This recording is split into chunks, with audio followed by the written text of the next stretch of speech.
ہم نے ہاتھ جوڑ کے یہ استدعا کی کہ اس تاثر کو ختم کرنے کے لیے اس معاملے کو انا کا معاملہ نہ بنائیں، ضد کا معاملہ نہ بنائیں، بلکہ گھر کے بڑے کے طور پہ ملک کے حالات کو سامنے رکھتے ہوئے اس ملک کو آئینی اور سیاسی بحران سے بچانے کے لیے، بلکہ بحرانی کیفیت تو ہے، اس کو اور گہرا ہونے سے بچانے کے لیے آپ یہ معاملہ فل کورٹ میں لے جائیں۔ جناب اسپیکر، یہ مطالبہ حکومتی اتحاد کے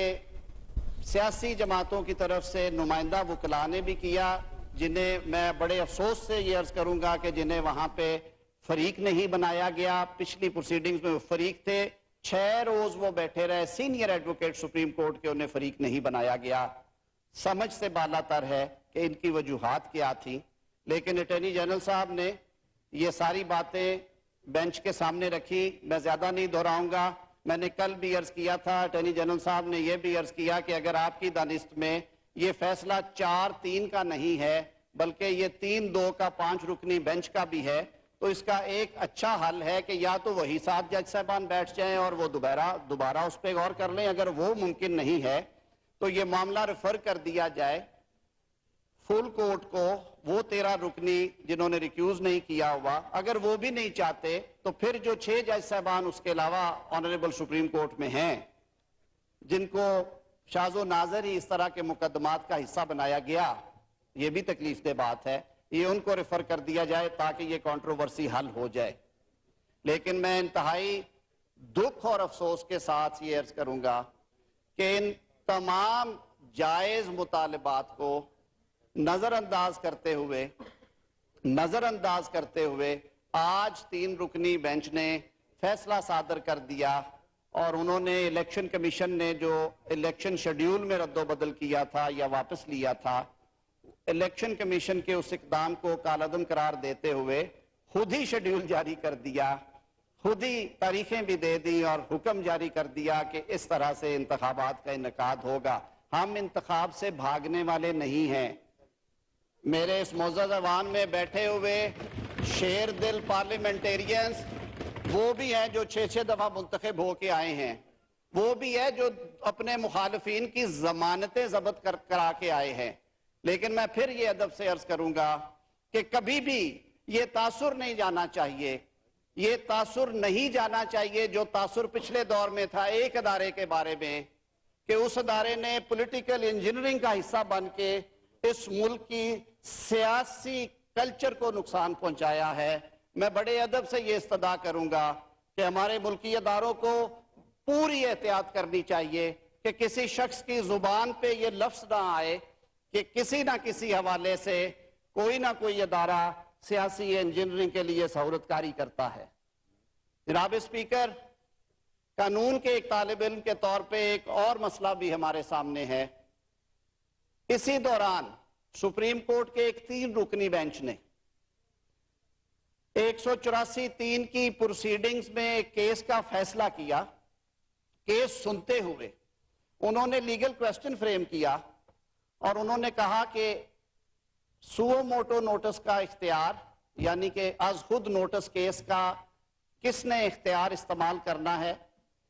اور اوریجنل جورسڈکشن کے کیسز جو ہیں ان میں کون سے پیرامیٹرز ہونے چاہیے۔ اس کے لیے یہ ایک پرانا مطالبہ ہے، جیسے میں نے کل عرض کیا تھا کہ 2019 کے بعد فل کورٹ میٹنگ نہیں ہوئی۔ انہوں نے کہا آج یہ ہائی ٹائم ہے یہ ڈیسینٹنگ وائسز سنتے ہوئے۔ میرے خیال میں جو آوازیں پچھلے کئی ہفتوں سے اٹھ رہی تھی ان کو سنتے ہوئے بینچ نے ایک فیصلہ صادر کیا کہ جب تک یہ فل کورٹ میٹنگ نہیں ہوتی 184(3) کے تحت جو درخواستیں زیر سماعت ہیں ان پہ سماعت روک دی جائے اور معاملہ فل کورٹ میٹنگ میں ڈسکس کر کے رول میکنگ کے بعد اس پہ دوبارہ عمل کیا جائے۔ وہ نقطہ بھی عدالت کے سامنے رکھا گیا، اس پہ کہا گیا کہ اس کے بارے ایک سرکولر جاری کر دیا گیا ہے۔ ایک جوڈیشل ڈیسیژن کو ایک انتظامی سرکولر کے ذریعے رد کر دیا گیا ہے۔ آج جب یہ فیصلہ سنا دیا گیا اس جوڈیشل ڈیسیژن کے ہوتے ہوئے اور یہ کہتے ہوئے کہ اس جوڈیشل ڈیسیژن کا اس پہ کوئی بیرنگ نہیں ہے، اس کا کوئی اثر نہیں ہے، لیکن حیرانگی کی بات ہے کہ پھر ایک اور 6 رکنی بینچ بنا دیا گیا جس نے 1 گھنٹے کے بعد اسی ڈیسیژن کو جو 3 رکنی سینئر پیونی جج صاحب نے صادر کیا تھا،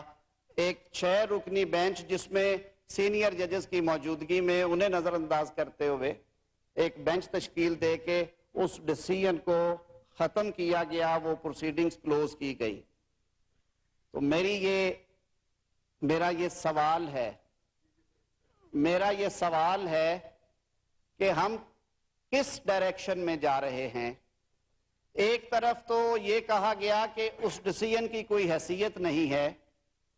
قانون تھوڑا سا بھی پڑھنے والا یا نہ پڑھنے والا بھی یہ پوچھے گا کہ اگر اس ڈیسیژن کی کوئی حیثیت نہیں تھی تو پھر یہ 6 رکنی بینچ بٹھا کے اس کو ٹرن ڈاؤن کرنے کا، سٹرائک ڈاؤن کرنے کا، اس کو کنکلوڈ کرنے کی کیا ضرورت تھی؟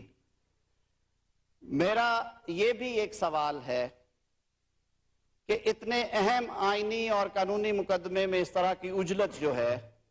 کیا وہ پاکستان کو سیاسی اور آئینی استحکام دے گی؟ کیا یہ مقدمہ، کیا اس میں دیا گیا فیصلہ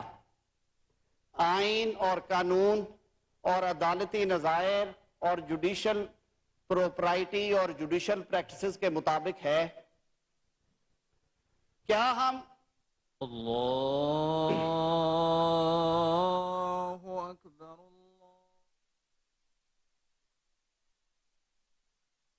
قانون اعظم نذیر تارڑ قومی اسمبلی میں اظہار خیال کر رہے تھے۔ ان کا کہنا تھا کہ ماضی میں ہونے والے انتخابات پر بھی انگلیاں اٹھائی گئی تھی، ہمیں ماضی کی غلطیوں سے سبق سیکھ کر آگے بڑھنا چاہیے۔ ایوان کی 55% نشستیں صوبہ پنجاب سے ہیں، پورے ملک میں ایک ہی وقت شفاف اور آزادانہ انتخابات ہونے چاہیے۔ ان کا کہنا تھا کہ ملک کسی سیاسی اور آئینی بحران کا متحمل نہیں ہو سکتا، انتخابات کو انا اور ضد کا مسئلہ نہیں بنانا چاہیے۔ انہوں نے مزید کہا کہ ہم انتخابات سے بھاگنے والے نہیں ہیں، ہمارے تمام جائز مطالبات کو نہ مانتے ہوئے 3 رکنی بینچ نے اپنا فیصلہ سنا دیا۔